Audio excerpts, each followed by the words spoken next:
Hey guys, Dr. Morse, injury experts. So Jayden Daniels had been previously recovering from a left knee injury. He was actually wearing a brace on his left knee today.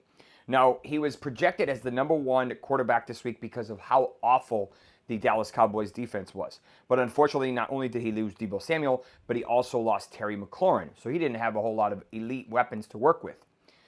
Then on this play right here, you can see him kind of going back, and then in the middle of being sacked, his right knee and right leg kind of makes like a weird angle. And what you see is him immediately grab the back of his leg. So when you look at it, he grabs the back of his leg. Now, what you have to understand here is that this could have been the back of the knee. It wasn't a classic ACL type movement, and it wasn't a classic MCL type movement, which is this one, because that's usually getting hit on the outside. His was kind of like a weird angle, almost like that.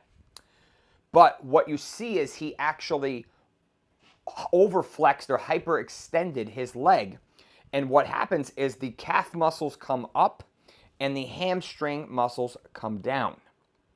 Any muscle that crosses a joint is at higher risk for injury. Now, when you classically grab back here, you're thinking a distal lower extremity hamstring, meaning distal part of the hamstring. Now, there's 4 hamstring muscles. There's the biceps femoris, which is actually split into 2 heads, the long head and the short head. That's classically what gets strained. And then on the other part of the leg, there, usually on the inside, you have 2 more muscles, the semitendinosus and the semimembranosus. These are usually kicking injuries and stuff like that, but you can technically injure them with anything. Now, it's unclear exactly which area he injured. This could be mid-body, this could be lower, this could actually been tendon. So it just depends on where the weakest link was.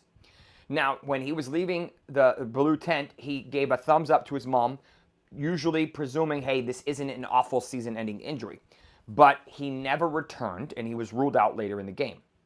So then the question becomes, what are we dealing with? They confirmed it is indeed a hamstring. So now I expect him to get an MRI tomorrow. Best case scenario, this is a hamstring strain grade 1, and he's probably going to miss at least 2 weeks. Now, if this is more of a grade 2, we're looking at 4 to 6 weeks. And mind you, he still has a left knee injury, and he's a running quarterback, similar to what's going on with Lamar Jackson. The problem here is they have a bye in week 12.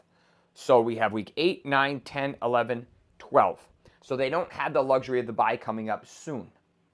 And if they put him on IR, hypothetically, he'd miss week 8, 9, 10, 11, and then the bye week at 12, and then he'd come back in week 13, which would be a huge deal.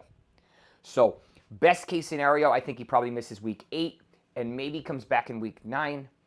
If it's a little bit more than very, very mild, then maybe he misses week 9 and comes back in week 10.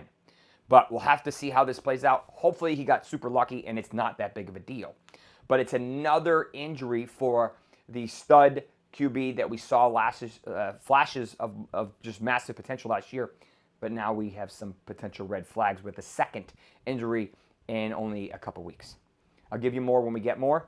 But as of right now, right distal hamstring strain for Jayden Daniels. Expect him to miss at least 1, potentially up to 4 weeks.